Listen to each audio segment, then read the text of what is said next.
நாம் ஜெபித்து இந்த காலை தியானத்தை ஆரம்பிக்கலாம். हम प्रार्थना करके इस सुबह की आराधना को शुरू करेंगे। அன்பின் பரலோக தகப்பனே, இந்த நன்றி செலுத்துகிறோம்.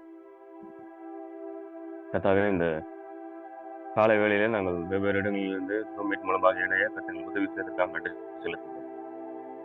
கர்த்தாவே, இந்த நேரத்தில் நாங்கள் தியானிக்கிற வேத பகுதியிலிருந்து எங்களோடு கூட பேசும் உங்களுடைய சத்தத்தை கேட்க எங்களுடைய செவிகளை திறந்தலும்படியாக செபிக்கிறோம். தியானிக்கிற வேத பகுதியை எங்களுடைய வாழ்க்கையை நாங்கள் நடைமுறைப்படுத்த கர்த்தர் உதவி செய்த எங்களை தாழ்த்துடைய கருத்தில் ஒப்புக் கொடுக்கிறோம். மீட்பரேசுவின் நாமத்தில் ஜெபங்களை தகப்பனே, ஆமென். ஓகே, இந்த நாளில் நாம் சங்கீதம் 19வது அதிகாரத்தை தியானிக்க இருக்கிறோம். आज हम लोग भजन संहिता का 19वां अध्याय को ध्यान करने वाले हैं। இந்த சங்கீதம் தாவீது எழுதியிருக்கிறாரு. ये जो भजन संहिता है दाऊद ने लिखी हुई है। இந்த சங்கீதத்தை நம்ம வாசித்து பார்த்தோம் அப்படின்னு சொல்லி சொன்னா, ஆண்டவருடைய வார்த்தை எவ்வளவு மேன்மையானது, அது எப்படி இந்த ஆண்டவருடைய குணநலங்கள், அவருடைய வல்லமை எப்படி இந்த ஆண்டோடைய சிருஷ்டிப்பு மூலமா வெளிப்படுது அப்படிங்கறத இந்த சங்கீதத்துல நம்ம வாசிக்க முடியும்.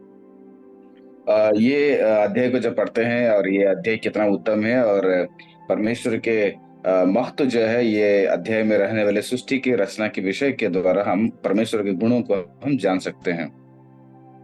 அந்த சங்கீதத்தை நம்ம 3 பகுதியா பிரித்து பார்க்க இருக்கிறோம். इस भजन संहिता को हम 3 विभाजन करके हम लोग ध्यान करेंगे। முதலாவது பகுதி வந்து 1வது வசனத்துல இருந்து 6வது வசனம் வரைக்கும். सबसे पहला विभाजन पहला पद से लेकर 6वां पद तक है। வானங்கள் தேவனுடைய மகிமையை வெளிப்படுத்துகிறது. आसमान जो है परमेश्वर के महिमा को वो महिमा करता है, वर्णन करता है। அதுக்கப்புறம் நம்ம பார்த்தோம்னு சொன்னா 7வது வசனத்துல இருந்து 11வது வசனம் வரைக்கும் தேவனுடைய வார்த்தையின் மகத்துவம். उसके बाद 7वां पद से लेकर 11वां पद तक परमेश्वर के बातों के महत्व के बारे में। 12ல இருந்து 14 வசனங்கள் வந்து தாவீதுனுடைய ஜெபம். तो उसके बाद 12वां पद से लेकर आखिरी पद तक जो है दाऊद का प्रार्थना के बारे में जिक्र किया गया है। இப்படி 3 பகுதியா பிரித்து நம்ம இந்த அதிகாரத்தை தியானிக்க இருக்கிறோம். इसको 3 विभाजन करके हम लोग इस अध्याय को ध्यान करने वाले हैं। முதல் பகுதி 1ல இருந்து 6 வசனங்கள். सबसे पहला विभाजन जो है पहला पद से लेकर 6वां पद तक। இந்த இடத்துல நம்ம வாஸ்து பார்க்கும் பொழுது எப்படி இந்த ஆண்டவருடைய சிருஷ்டிப்பு எப்படி ஆண்டவரை பத்தி இந்த உலகத்துக்கு தெரியப்படுத்துது, அதாவது ஜனங்களுக்கு தெரியப்படுத்துது அப்படிங்கறது இங்க எழுதப்படுது.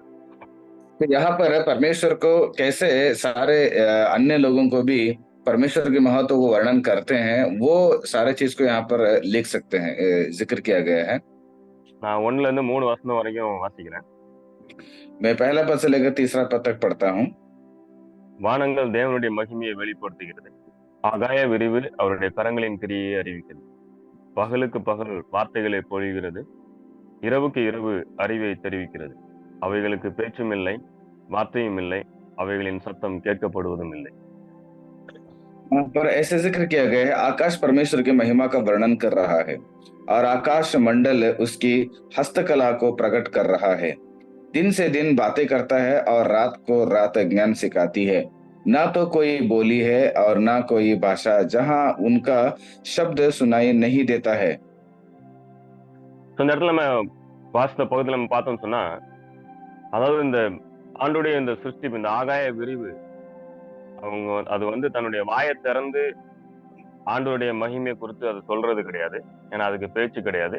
ஆனாலும் அவன் அந்த ஆண்டுடைய அந்த சிருஷ்டிப்பு, அதனுடைய அந்த சௌந்தரியம், அவனுடைய வல்லமையையும் அவருடைய ஞானத்தையும் வந்து நமக்கு வெளிப்படுத்துது அப்படிங்கறத நம்ம இதுல இருந்து அறிந்து. देखिएगा, यहाँ पर परमेश्वर ने अपने हस्तकला से रचा गया आकाश मंडल जो है वो ना बोल सकता है परमेश्वर के वर्णन को, क्योंकि उनको बात करने के सामर्थ्य नहीं दिया गया है। लेकिन जब उसके सुंदरता को, खूबसूरत को देखते हैं तो उसके द्वारा हमें ये पता चलेगा परमेश्वर के गुणों को और परमेश्वर के महिमा को वो सारे अपने सुंदरता, खूबसूरत के द्वारा वो वर्णन करते हैं। இந்த ஆண்டோடைய சிருஷ்டிப்பை நம்ம கொஞ்சம் கவனிச்சு பார்த்தோம் அப்படின்னு சொல்லி சொன்னா, நம்ம நிச்சயமா நம்ம அறிந்து கொள்ள முடியும். எவ்வளோ ஒரு சிஸ்டமேட்டிக்கா இருக்குது அப்படிங்கிறது. परमेश्वर के सारे सृष्टि को ध्यान से अगर देखते हैं तो कितना वो एक क्रमबद्ध से बनाया गया है, वो सारा चीज को हम जान सकते हैं। யோபு தன்னுடைய வாழ்க்கையில பாடுகளை அனுபவிக்கிற நேரத்துல ஆண்டவரிடத்துல அவன் வந்து தொடர்ந்து கேள்விகளை கேட்டுக்கிட்டு இருக்கிறான். जब आयुब ने अपने जीवन में क्लेश में पड़ा हुआ था तो बार बार लगातार परमेश्वर से वो सवालें पूछ रहा था। கடைசியில ஆண்டவர் யோபுவோட பேசும்பொழுது யோபு ஆண்டவர் யோபுனிடத்துல கேட்ட கேள்விகள் வந்து தன்னுடைய சிருஷ்டிப்பை குறித்து தான் வந்து ஆண்டவர் யோபுனிடத்துல கேட்கிறார். तो आखिरी में परमेश्वर ने जब आयुब से बात करता है तो परमेश्वर ने बनाए हुए अपने सृष्टि के द्वारा ही उन बातों को लेकर ही आयुब से बातचीत करते हैं। ஸோ அதாவது இந்த ஆண்டோடைய இந்த சிருஷ்டிப்பு நம்மளுடைய மனித ஞானத்திற்கு வந்து அப்பாற்பட்டது. तो परमेश्वर का जो सृष्टि है मनुष्यों के ज्ञान से वो बहुत ही ऊंचा है। ஸோ ஆண்டோடைய இந்த சிருஷ்டிப்பு இந்த ஆகாய விரிவுகளை நாம் அதை வந்து கவனித்து பார்த்தோம்னு சொன்னா நிச்சயமாக அதுல இருந்து இந்த சிருஷ்டிகர் அதாவது ஆண்டவர் எவ்வளவு வல்லமை உள்ளவர் எவ்வளவு ஞானம் உள்ளவர் அப்படிங்கறத நம்ம புரிந்து கொள்ள உதவும்.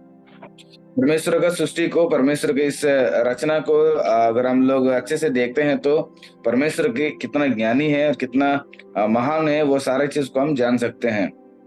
ஒருவேளை இன்னைக்கு சயின்ஸ்ல இந்த உலகம் தன்னால உருவாச்சு அப்படின்னு சொல்லி சொல்லலாம். ஆனா ஒரு தன்னால உருவான ஒரு உலகம் ஒரு சிஸ்டமேட்டிக்கா ஒரு ஆர்டரா இருக்கிறது வந்து கூடாது. आज विज्ञान शायद ये सोच सकता है कि हमारे द्वारा ही ये सारी रचना की एक प्रकट हुआ है बोल के, लेकिन अगर आप लोग ध्यान से अगर ध्यान लगाते हैं तो हम ये पता चलता है परमेश्वर ने कितना सारे सृष्टि को कितना क्रमबद्ध से इसको बनाया है। அதுக்கு உதாரணமா இந்த இடத்துல சூரியனை கொடுத்துருக்குது. उदाहरण से यहाँ पर एक सूरज के बारे में बातचीत किया गया है। ஸோ நம்ம எல்லாருக்கும் தெரியும் காலையில சூரியன் உதித்து சாயங்காலம் மறைகிறது. हम सब जानते हैं कि सूरज सुबह उगता है और शाम में डूबता है। ஸோ நம்ம எல்லாம் காலையில எழும்புறதுக்கு நம்ம அலாரம் வச்சு எழும்புறோம். हम लोग सब उठने के लिए सुबह अलार्म रखते हैं और उठते हैं। ஆனா அந்த சூரியன் தன்னுடைய நேரத்தை ஆரம்பிக்கிறது தன்னுடைய பணியை ஆரம்பிக்கிறது அப்படிங்கிறது வந்து நம்மள மாதிரி அது வந்து எந்த விதமான இல்லை. ஆண்டவர் அதுக்கு நியமித்திருக்கிற அந்த ஓட்டத்தை வந்து அது தொடர்ந்து செய்து கொண்டு இருக்குது. क्योंकि सूरज वो उसको ना उठाता है ना उसके लिए कोई अलार्म है, लेकिन परमेश्वर ने दिए हुए आज्ञा के अनुसार वो अपने समय को हमेशा पालन करता है, सही समय से वो उग जाता है। ஸோ அந்த சூரியனுடைய வெளிச்சத்துக்கு மறைவானது எதுவுமே இல்லை அப்படின்னு சொல்லி இங்க எழுதப்பட்டிருக்கிறது நம்ம பார்க்கிறோம். यहाँ पर ऐसे जिक्र किया गया है, सूरज के लिए कोई भी ऐसा चीज नहीं है जो छिपी हुई है उसके रोशनी के सामने। ஸோ இந்த தேவனுடைய சிருஷ்டியை நாம கவனித்து பார்த்தோம் அப்படின்னு சொன்னா நிச்சயமா நாம வந்து ஆண்டவரை துதிக்காம இருக்க முடியாது. देखिएगा, जब परमेश्वर की सृष्टि को ध्यान से अगर हम जानते हैं या मनन करने के लिए कोशिश करेंगे तो हम ऐसे बन जाएंगे, बिना परमेश्वर की स्तुति किए हम नहीं रह सकते हैं। ரோமர் 1வது அதிகாரத்துல நம்ம வாசித்து பார்த்தோம் அப்படின்னு சொல்லி சொன்னா அந்த இடத்துல பவுல் வந்து தன்னுடைய நிருபத்துல எழுதும்போது இப்படியாக எழுதுறதை நம்ம பார்க்க முடியும். रोमियो का पहला अध्याय में पौलुस ने अपने पत्र को जब लिखते हैं वो इस ढंग से यहाँ पर लिखते हैं। 18ல இருந்து 20 வசனங்கள் நீங்க வாசித்து பார்க்கலாம். நான் வந்து வெறும் 20வது வசனத்தை மட்டும் நான் வாசிக்கிறேன். 18 से लेकर 21वां पद तक आप पढ़ सकते हो, केवल हम लोग 20वां पद को पढ़ेंगे। ஓதுபடி நீங்க इस कारण के परमेश्वर को जान 20 उसको अंधे के गुण अर्थात तो उसकी सनातन सामर्थ और परमेश्वरत्व जगत के सृष्टि के समय से उसके कामों के द्वारा देखने में आते हैं, यहाँ तक कि वे निरुत्तर हैं। ஓகே, இந்த இடத்துல நம்ம வாசித்து பார்த்தோம்னு சொன்னா இந்த இடத்துல இந்த சிருஷ்டியின் மூலமா தேவனுடைய நித்திய வல்லமை அவருடைய தெய்வத்துவம் வெளிப்படுத்தப்பட்டிருக்கிறது அப்படின்னு சொல்லி நம்ம பார்க்கிறோம். तो देखिएगा, यहाँ पर ऐसे जिक्र किया गया है परमेश्वर का जो महत्व और सामर्थ्य जो है वो इस सृष्टि के द्वारा हमें देखने को मिलता है।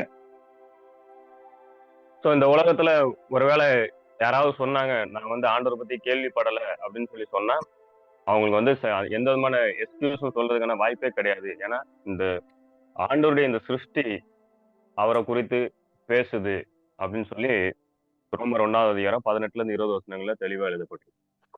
देखिएगा, कोई भी ऐसे जवाब नहीं दे सकता है कि परमेश्वर के बारे में मुझे पता नहीं है, परमेश्वर गुण पता नहीं है, क्योंकि परमेश्वर के द्वारा ये वचन के द्वारा ये पता चलता है कि परमेश्वर के गुण और परमेश्वर के जो सनातन का सामर्थ्य जो है, वो ये सृष्टि के द्वारा हमें समझ में आता है करके रोमियो का पहला अध्याय 18 पद से लेकर 21वां पद तक परमेश्वर ने यहाँ पर जिक्र करवाए हैं। ஸோ ஒரு பொருள் இருக்குதுன்னு சொன்னா நம்ம நிச்சயமா அந்த பொருளை செஞ்சவங்க இருப்பாங்க அப்படிங்கிறது வந்து ஒரு சாதாரண ஒரு அறிவு. क्योंकि एक साधारण से हम ये जानते हैं कि अगर कोई एक वस्तु है और उस वस्तु को बनाए हुए एक व्यक्ति भी होगा। ஸோ அதே மாதிரி இவ்வளவு பெரிய இந்த ஆச்சரியமான இந்த உலகம், அண்ட சராசரங்களை நாம் பார்க்கும் பொழுது, நிச்சயமா இதுக்கு பின்னாடி ஒரு சிருஷ்டிகர்த்தர், இதை உண்டாக்கினவர் ஒருவர் இருக்கிறார் அப்படிங்கிறத நம்ம ஞானம் நிச்சயமா நமக்கு வெளிப்படும். तो इसलिए हम ये जानते हैं कि और हमारे हमारे जीवन में एक ज्ञान भी है। ये जो सृष्टि हम देखते हैं और सारे आकाश मंडल और जो सारे जगत के बारे में हम जब ध्यान करते हैं तो ये है, तो इसका सृष्टिकर्ता भी एक है बोल के हम जानते हैं। ஸோ ஆண்டுடைய இந்த சிருஷ்டிப்பு கூட நமக்கு ஒரு ஆண்டவருடைய வெளிப்பாடா இருக்குது அப்படிங்கிறத இந்த 1ல இருந்து 6 வசனங்கள் நம்ம அறிந்து. तो इसलिए परमेश्वर का सृष्टि है बोल के पहला पद से लेकर हमें 6वां पद तक हमें इसके द्वारा हमें जान सकते हैं। அதுக்கப்புறம் 7ல இருந்து 11 வசனங்கள் उसके बाद இந்த 7वां पद வார்த்தையின் से மகத்துவம். लेकर 11वां पद तक இங்க நம்ம வாஸ்து பார்த்தோம் அப்படின்னு சொன்னா, நம்ம ஒரு பைபிள்ல நீங்க கவனிச்சு பார்த்தீங்க அப்படின்னு சொல்லி சொன்னா, இந்த இடத்துல ஆண்டுடைய வார்த்தைகளை குறிப்பிடுறதுக்காக 6 வார்த்தைகள் பயன்படுத்தப்பட்டிருக்கு. तो यहाँ पर अगर आप लोग जब ध्यान करते हैं तो बाइबल के द्वारा और इस अध्याय में खास करके परमेश्वर के 6 बातें ऐसे लिखी गई है। அதாவது நீங்க 7வது வசனத்துல வாசித்து பார்த்தீங்கன்னு சொன்னா, அந்த இடத்துல வேதம் அப்படின்னு சொல்லி, கர்த்தருடைய வேதம் அப்படின்னு சொல்லி எழுதப்பட்டிருக்கு. जब आप लोग 7वां पद को पढ़ते हैं तो परमेश्वर की व्यवस्था करके यहाँ पर लिखी गई है, यहोवा की व्यवस्था बोल के। அதே 7வது வசனத்துல செகண்ட் பார்ட்ல நீங்க பார்த்தீங்கன்னு சொன்னா, கர்த்தருடைய சாட்சி அப்படின்னு சொல்லி எழுதப்பட்டிருக்கு. और इसके बाद आप अगर इसी पद का अगर दूसरा लाइन में जब जाते हैं, यहोवा के नियम ऐसे जिक्र किया गया है। அதுக்கப்புறம் 8வது வசனம் நீங்க வந்தீங்கன்னு சொன்னா, அந்த இடத்துல கர்த்தருடைய நியாயங்கள் அப்படின்னு சொல்லி எழுதப்பட்டிருக்கு. तो उसके बाद 8वां पद में जब आते हैं तो यहाँ पर ऐसे लिखी गई है कि यहोवा के उपदेश सिद्ध है। அதுக்கப்புறம் நீங்க அதே 8வது வசனத்துல செகண்ட் பார்ட்ல பார்த்தீங்கன்னு சொன்னா, கர்த்தருடைய கற்பனை அப்படின்னு சொல்லி பார்க்கிறோம். उसके बाद 8वां पद का दूसरी लाइन में जब पढ़ते हैं तो यहोवा की आज्ञा निर्मल है बोल के लिखा गया है। அதுக்கப்புறம் 9வது வசனத்துக்கு நம்ம வந்தோம்னு சொன்னா, அந்த இடத்துல கர்த்தருக்கு பயப்படுகிற பயம் அப்படின்னு சொல்லி பயன்படுத்தப்பட்டிருக்கு. उसके बाद आप 9वां पद में आते हैं तो परमेश्वर के बारे में ये लिखा गया, यहोवा का भय पवित्र है।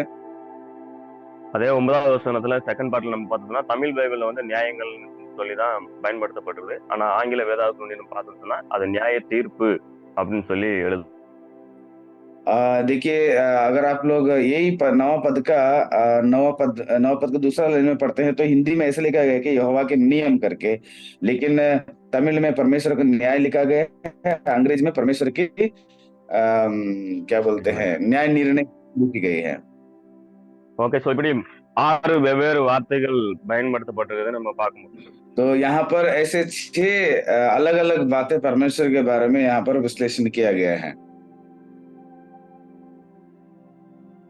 ஸோ அது மாத்திரம் இல்ல, நீங்க இங்க கவனிச்சு பார்த்தீங்கன்னு சொன்னா, ஆண்டுடைய வார்த்தை என்னுடைய மதிப்பீடு கூட இந்த இடத்துல எழுதப்பட்டிருக்கு. उतना ही नहीं है, परमेश्वर के वचन की बहुत ही महत्व और उसका उत्तमता के बारे में भी लिखी गई है।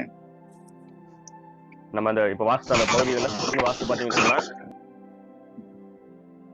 அது வந்து குறைவற்றது, சத்தியம், செம்மை, தூய்மை, சுத்தம், உண்மை அப்படின்னு சொல்லி நம்ம வாசித்த இப்ப அதே பகுதிகளில் தொடர்ந்து வாசித்து போனதுன்னா அடுத்தடுத்து இது எழுதப்பட்டிருக்கிறத நம்ம பார்க்க முடியும்.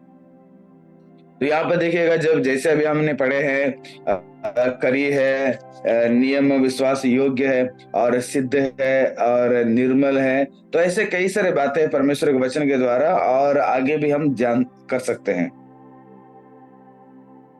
ஸோ இந்த ஆண்டுடைய வார்த்தையை நம்முடைய வாழ்க்கையில நம்ம ஆம், நடைமுறைப்படுத்துறோமா, நம்ம வாழ்க்கையில அது எப்படி கிரியை செய்கிறது அப்படிங்கிறதையும் இந்த 6 பகுதிகள்லயும் 6 காரியங்கள் எழுதப்பட்டிருக்கு நம்ம பார்க்க முடியும்.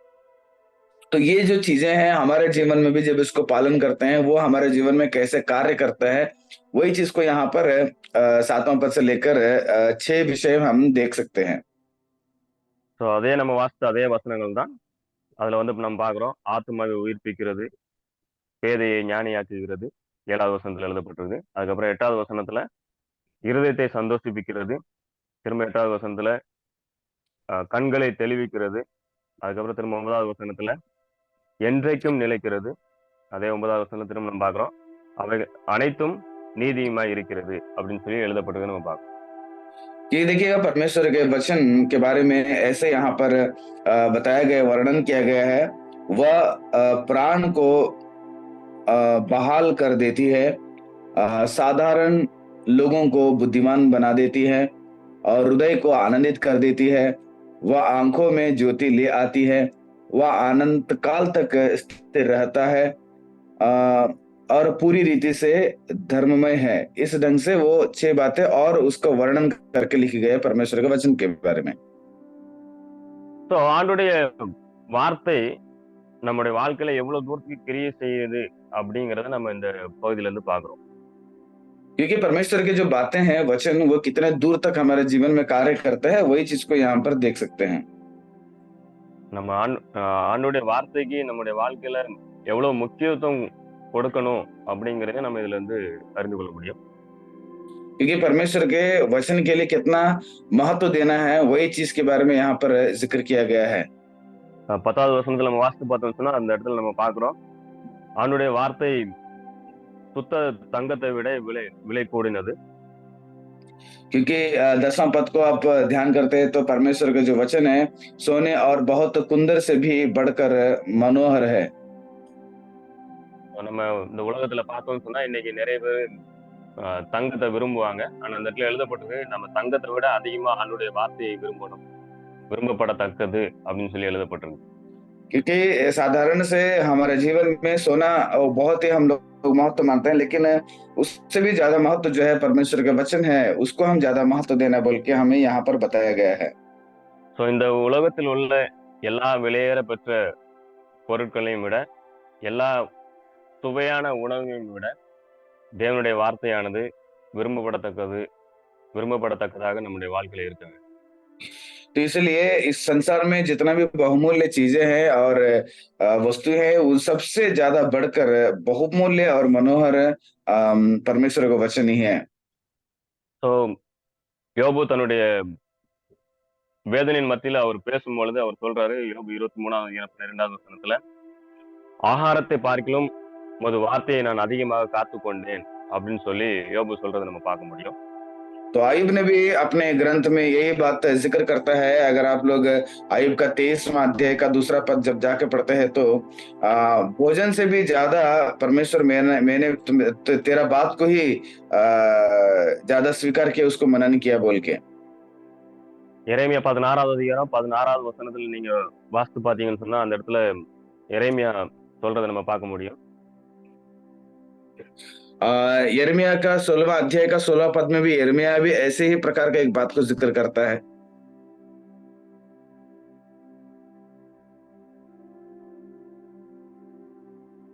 வார்த்தைகள்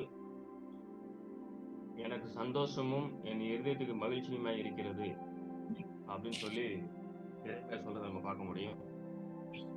यिर्मयाह बोलता है कि तेरे बातें जो है मुझे बहुत ही मनोहर है और मेरे हृदय के लिए बहुत ही अच्छा लगता है।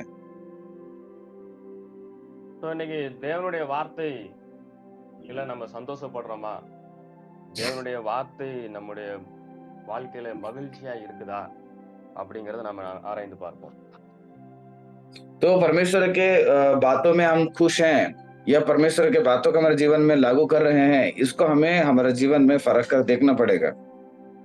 ஸோ 11வது வசனத்துல நம்ம பார்க்குறோம், ஆண்டுடைய வார்த்தையால வந்து ஒவ்வொரு அவருடைய ஊழியக்காரங்களும் வந்து எச்சரிக்கப்படுகிறார்கள் அப்படின்னு சொல்லி நம்ம பார்க்குறோம்.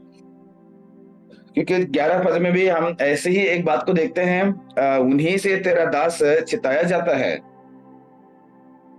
ஸோ ஆண்டுடைய வார்த்தையால நம்ம வந்து எச்சரிக்கப்படுறது அப்படிங்கிறது நம்முடைய நன்மைக்காக, நம்மை நாம சரிப்படுத்திக் கொள்வதற்காக ஆண்டவர் அவருடைய வார்த்தையின் மூலமா நம்மளை எச்சரிக்கிறார்.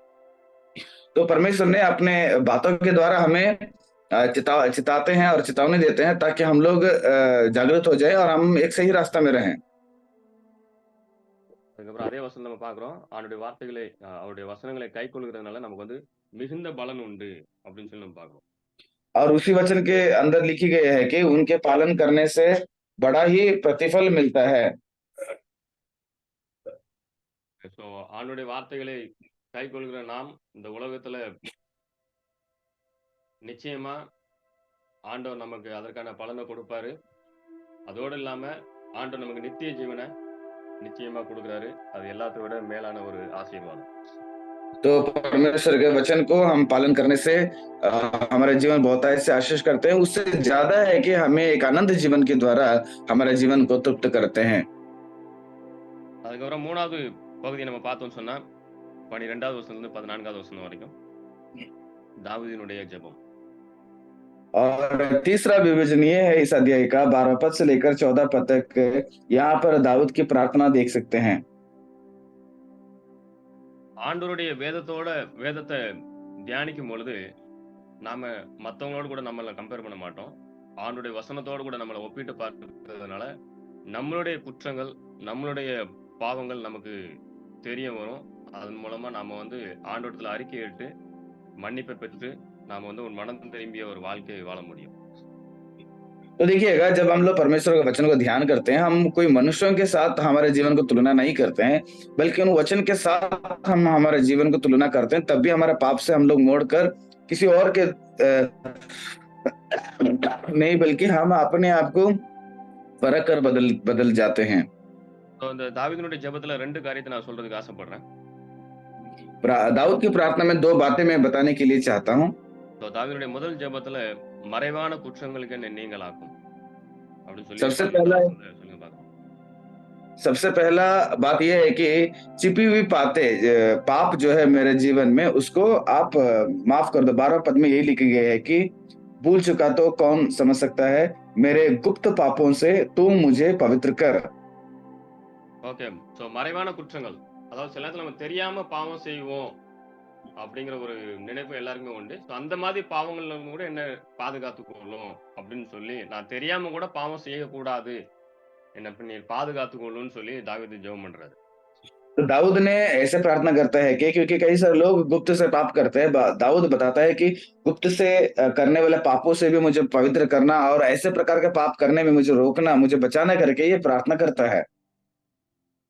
நம்மளை அறியாமலே சில ஜனங்கள் நம்ம பாவம் செய்யலாம். ஸோ அப்படிப்பட்ட பாவங்களுக்கு என்னை விலக்கி காத்து கொள்ளும் அப்படின்னு சொல்லி தாவீது ஜெபம் பண்றாரு. कि दाऊद प्रार्थना करता है कि कभी-कभी हम अपने आप को अनजाने में भी पाप कर सकते हैं, ऐसे ही प्रकार के पापों से भी मुझे क्या करना, बचा लेना। அதுக்கப்புறம் 13வது வசனத்துல தாவீது என்ன ஜெபம் பண்றாருன்னு சொன்னா, துணிகரமான பாவங்களுக்கு என்ன விலக்கி காரும், அதாவது நம்ம தெரிஞ்சு செய்யற பாவத்துக்கு என்ன விலக்கி பாதுகாக்கணும் அப்படின்னு சொல்லி ஜெபம் பண்றாரு. और 13 पद में ये बात करता है कि डिटाई के द्वारा जो पाप करते हैं उससे भी परमेश्वर मुझे बचा देना, क्योंकि जानबूझकर पाप करने वाले। ஸோ ஒரு கிறிஸ்தவனுடைய வாழ்க்கையில நாம வந்து நம்ம தெரியாமையும் நம்மளை அறியாம பாவம் செய்யறதுக்கும் நம்மளை உட்படுத்தக்கூடாது, துணிகரமா பாவம் செய்யறதுக்கும் நம்மளை உட்படுத்தக்கூடாது. इसलिए मसीहत के जीवन में हम ये समझना चाहिए, या हम लोग गुप्त में रहने वाले पाप को भी हम लोग नहीं करना चाहिए, और डिटाई से जानबूझकर भी हम पापों में नहीं डूबना चाहिए। ஸோ நம்முடைய வாழ்க்கையில தாவீது ஜெபித்தது போல நாமளும் டெய்லி, ஆண்டவரே என்ன நான் தெரியாமையும் பாவம் செய்யக்கூடாது, தெரிந்தும் துணிகரமா பாவம் செய்யக்கூடாது அப்படிங்கறத நம்ம ஆண்டவரத்துல ஒவ்வொரு நாளும் அவருடைய உதவியை கேட்போம். इसलिए परमेश्वर के पास हर एक दिन हम लोग मदद मांगना चाहिए। परमेश्वर, अनजाने में मैं गुप्त पाप भी नहीं करना चाहिए, जानबूझकर डिटाई से भी मुझे पाप नहीं करना चाहिए, इसे मुझे बचाव करके दाऊद के जैसे प्रार्थना करने वाले होना चाहिए। கடைசியா 14வது வசனத்துல நம்ம பார்க்கிறோம். அஹ், ரொம்ப அழகா எழுதப்பட்டது. என் கண்மலையும் என் மீட்புறமாய கர்த்தாவே, என் வாயின் வார்த்தைகளும் என் இருதயத்தின் தியானமும் உமது சமூகத்தில் பிரீதியாயிருப்பதாக. और इस अध्याय का आखिरी 14 पद में दाऊद ऐसे बात बताता है, बहुत सुंदर से है।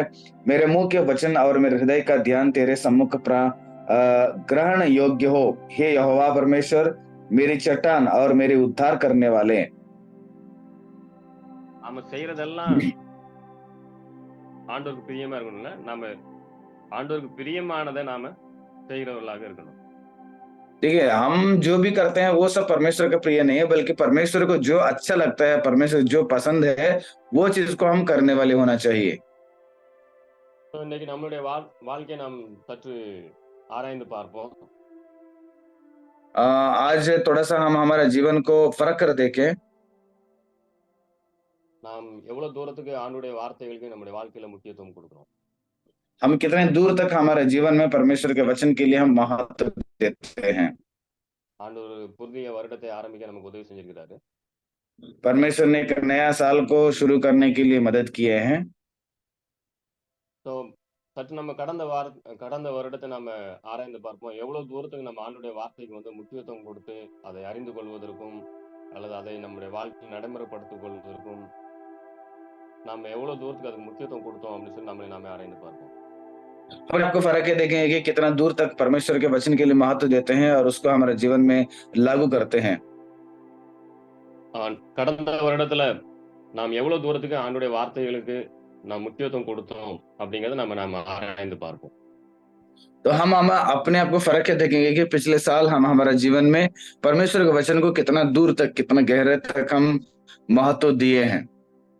ஸோ நாம் ஒரு முடிவு எடுப்போம். நம்முடைய வாழ்க்கையில இந்த வருடத்துல நம்ம ஆண்டுடைய வார்த்தைகளுக்கு அதை நாம் தேவனுடைய வார்த்தையை அறிந்து கொண்டு அதன் மூலமா நம்முடைய வாழ்க்கையும் சீர்படுத்துவதற்கு அவனுடைய வார்த்தையின் மூலமா நாம் எச்சரிக்கைப்பட்டு நம்முடைய வாழ்க்கையை சரி செய்ய தேவன் கொடுத்திருக்கிற ஒவ்வொரு வாய்ப்புகளையும் நாம சரியாக பயன்படுத்த உறுதி எடுப்போம்.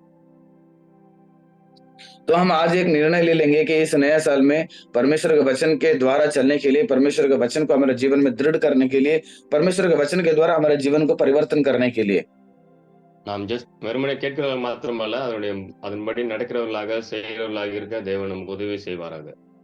केवल सुनने के लिए नहीं, बल्कि इस वचन के अनुसार हम जीने के लिए और उस वचन को हमारे जीवन में पालन करने के लिए हम सबको परमेश्वर बल दे सके। நாம் ஜெபிப்போம். ஜெபித்ததை நிறைவு செய்வோம். हम प्रार्थना करेंगे और इस आराधना खत्म करेंगे।